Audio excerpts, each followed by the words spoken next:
Bienvenue dans l'interview. Aujourd'hui, je reçois Christos Doulkeridis. Bonjour. Bonjour. Député bruxellois écolo et avec vous, grand amateur de football. On va parler de football et de politique. Tout d'abord, ces 40 000 personnes qui accueillent les Diables en plein centre de Bruxelles. Tous ces Bruxellois et ces Belges ravis de cette troisième place. Des Diables extraordinaires, des bons petits Diables. Quelle image vous reste-t-il ou quelle image restera-t-il de ce mondial? Moi, j'ai été... D'abord, j'ai été scotché à cette équipe des Diables Rouges, du début jusqu'à la fin. J'ai adoré leur état d'esprit. Je pense que c'est la première fois que je voyais une équipe aussi solidaire. L'entraîneur a fait un travail remarquable. Je pense que chacun a eu l'impression qu'il était acteur de ce qui était en train de se produire avec cette équipe belge. Je voyais l'enthousiasme autour de moi avec des gens qui ne sont pas spécialement des amatrices ou des amateurs de foot. C'était exceptionnel.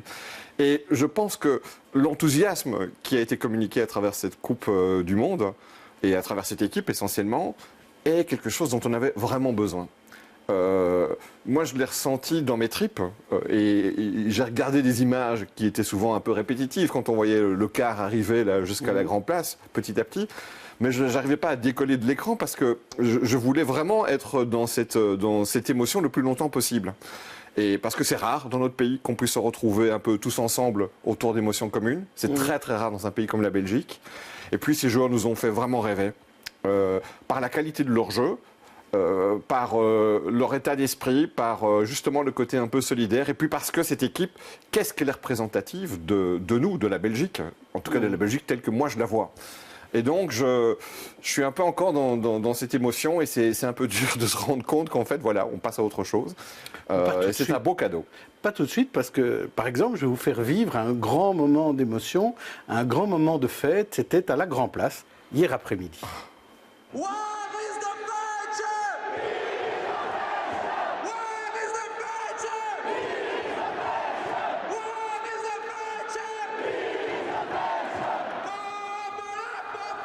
On s'est rendu compte qu'en fait, Eden Hazard était DJ et ce capitaine pouvait il est magnifique, il est merveilleux. Faire Moi, la fête. C'est un de mes joueurs préférés, mais il est exceptionnel parce qu'il est tout le temps dans la modestie, la simplicité.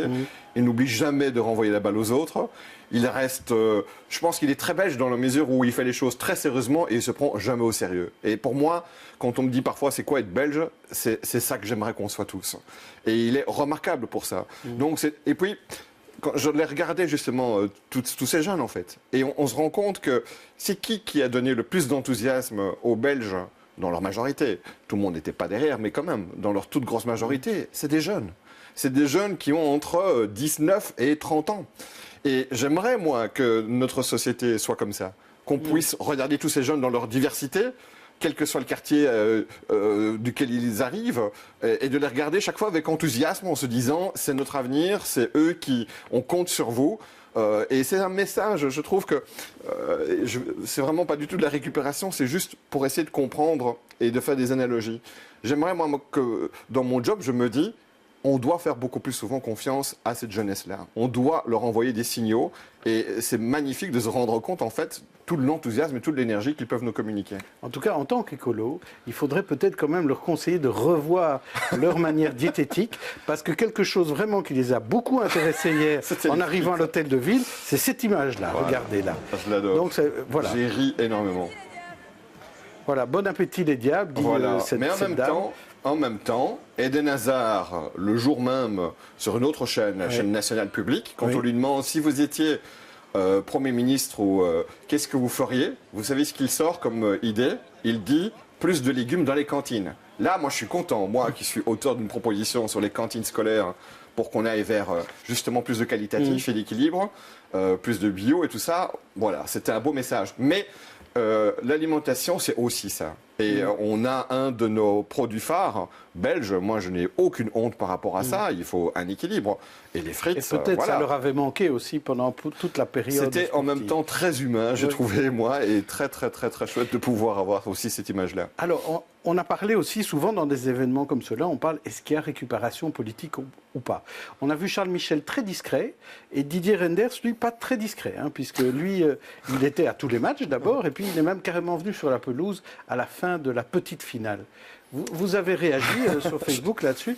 Vous n'avez pas apprécié ça? Oui, enfin voilà, en même temps, je ne veux pas qu'on soit, de tomber trop vite sur les critiques et tout ça. Qu'il y ait une autorité belge qui soit présente pendant le mondial, ça ne me choque pas. C'est-à-dire que c'est une équipe nationale qui est présente. Cet aspect-là, que ce soit le Premier ministre, que ce soit le roi, que ce soit quelqu'un qui représente la Belgique, ça ne me choque pas. Après, chacun renvoie à sa propre éthique.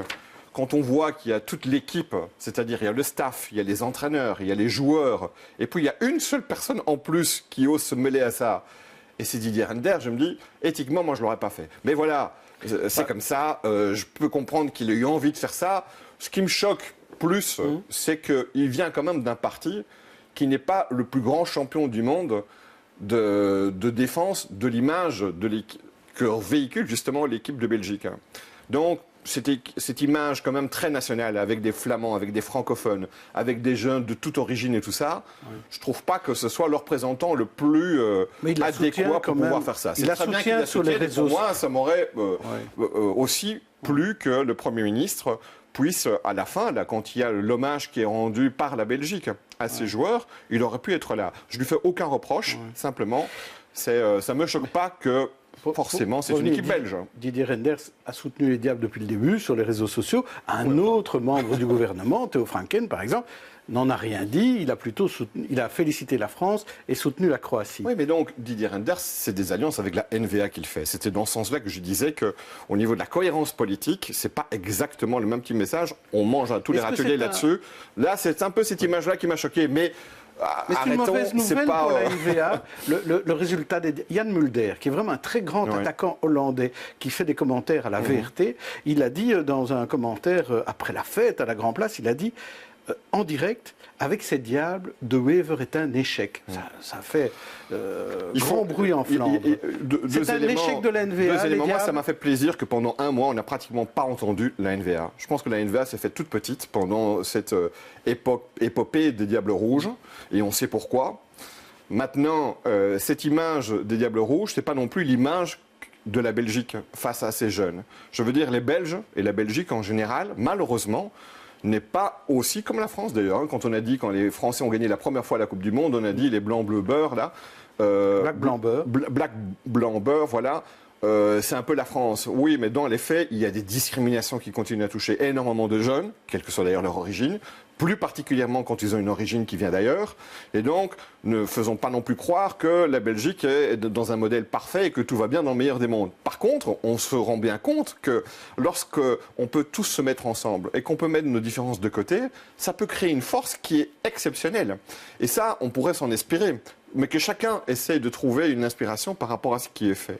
Donc, est-ce que ça va avoir des conséquences sur la NVA? Je n'en sais rien. C'est en tout cas, moi, une fierté que de voir que c'est aussi de cette façon-là, avec ce type d'équipe qui rassemble tout le monde, en ce y compris en ayant des entraîneurs qui viennent de l'étranger finalement, et qui sont l'entraîneur. Moi, ça a été quand même impressionnant de dire « We are Belgium ». C'est un message terrible qu'il fait. On sait très bien qu'il n'est pas ni de nationalité ni d'origine et qu'il est là depuis pas très longtemps. Mais, à un moment donné, on peut venir d'un peu partout, on a envie de se sentir belge et de soutenir la Belgique. Quel plus beau message que celui-là. En fait, peut-être la Belgique est juste une bonne marque, et c'est peut-être pour ça que ça a bien fonctionné au niveau marketing. La Belgique a une spécificité qui est d'être un peu complexe, mais en même temps, cette complexité, c'est aussi une richesse quand on la respecte et quand on la met en avant. Et finalement, là, il y a en tout cas une source d'inspiration. Je n'irai pas plus loin que ça par rapport à cette équipe. Alors parlons un peu de football, parce que c'est le sport populaire par excellence. Bon, est-ce qu'il faut mettre davantage de moyens? Parce que maintenant, on va retrouver plein de gosses, des garçons, des filles, qui vont vouloir s'inscrire dans les clubs de sport. Et on sait que parfois, notamment à Bruxelles, c'est difficile de trouver de la place dans les écoles de jeunes. Alors, moi, j'ai eu un discours par rapport au mondial que j'ai tenu aussi au Parlement en disant c'est un des moments, cette compétition internationale, le mondial, où les Belges peuvent tous se rassembler et tous se retrouver. Je veux dire, il y a plein de critiques qu'on peut faire sur le monde du foot. C'est parfois trop macho, trop d'argent. les télévisions de manière générale et les médias valorisent pratiquement que le football masculin, et donc il n'y a pas assez de place pour les autres disciplines sportives, il n'y a pas assez de place pour le sport au féminin. Donc la place de la publicité, notamment des jeux et paris pendant tout ce mondial, c'était insupportable. Donc en tant que politique et en tant qu'écolo, j'ai critiqué toutes ces facettes-là du monde du football ou du monde du sport pendant toute l'année. Je le fais de manière régulière. Mais quand il y a le mondial et cette compétition, on doit se rendre compte en même temps que ça apporte un tel enthousiasme. Et c'est un des rares moments où on peut se retrouver, ma mère, des jeunes, des plus âgés, des flamands, des francophones, des gens qui viennent d'un peu partout, dans une même unité, dans un même enthousiasme. Si on va voir ça dans un endroit public, là où les gens ne se parlent pas entre eux, tout le monde se parle. Et donc il y a quelque chose de magique qui se passe à ce moment-là. Maintenant, vive le sport, parce que ce que nous ont montré les Belges, et même dans leur esprit essentiellement, c'est le fait que le beau jeu, c'est important. C'est même parfois, on dit Eden Hazard et tous ces autres joueurs, plus important parfois que de gagner. On n'a pas envie de gagner. On veut s'amuser en jouant. On veut d'abord s'amuser, on veut respecter l'adversaire, on veut être fair play, et tant pis si on perd en étant comme ça. On a envie d'offrir un jeu et aussi un spectacle qui est lié à ça. Si ces valeurs-là peuvent être poursuivis par notre jeunesse, par nos clubs de sport. Si on peut en profiter pour valoriser aussi les autres sports et les autres disciplines sportives qui sont très importants, si on peut vraiment faire des efforts pour valoriser aussi le sport au féminin, qui reste vraiment à la traîne en termes de diffusion, en termes de reportage et tout ça, alors ça aura vraiment servi à quelque chose d'intéressant. Et je pense qu'on a les compétences pour pouvoir faire tout ce travail de valorisation. Les différentes chaînes, dont la vôtre, ont montré ça. Mais allons un tout petit peu plus loin et travaillons aussi dans cette diversité des disciplines qui peuvent exister et surtout des genres entre les hommes et les femmes. Oui, et avec plus de moyens, alors, pour l'exemple que je donnais d'école de jeunes. Le sport, je vais vous dire, est de manière générale, tout ce qui est plutôt physique est moins valorisé que tout ce qui est intellectuel par nos systèmes scolaires de manière générale. Il faut un meilleur équilibre entre toutes ces disciplines. Et il faut que tous les enfants, dans leur scolarité, c'est l'idée d'un tronc commun qui sont un peu plus longs, aient davantage la possibilité d'avoir des vrais cours de sport, des vrais cours plus techniques et d'apprentissage des autres intelligences que l'intelligence du cerveau. Ou l'intelligence qui est plutôt intellectuelle plutôt que physique. Et donc, je pense que c'est dans cet équilibre-là qu'il faut encore une fois évoluer. Il faut se donner les moyens, mais encore une fois, n'oublions pas que le football est déjà favorisé par rapport à toute une série d'autres disciplines. Et donc, il faut avoir une réflexion plus générale. Pour terminer cette interview, évidemment, on se dit que si on avait un grand stade, ce serait peut-être pas mal. Est-ce qu'il n'y a pas un moment maintenant pour faire ce grand stade de football? Et je vais vous proposer 3 types de réactions. La première, oui, c'est le momentum pour penser à ce grand stade. 2, rénovons le Roi Baudouin. Ou 3, pensons aux autres sports. Oui, je serais plutôt vers le C. Oui. Et s'il faut faire un stade, je serais pour le B, la rénovation du Roi Baudouin qu'on plaide, proposition sur laquelle on plaide depuis des années et des années.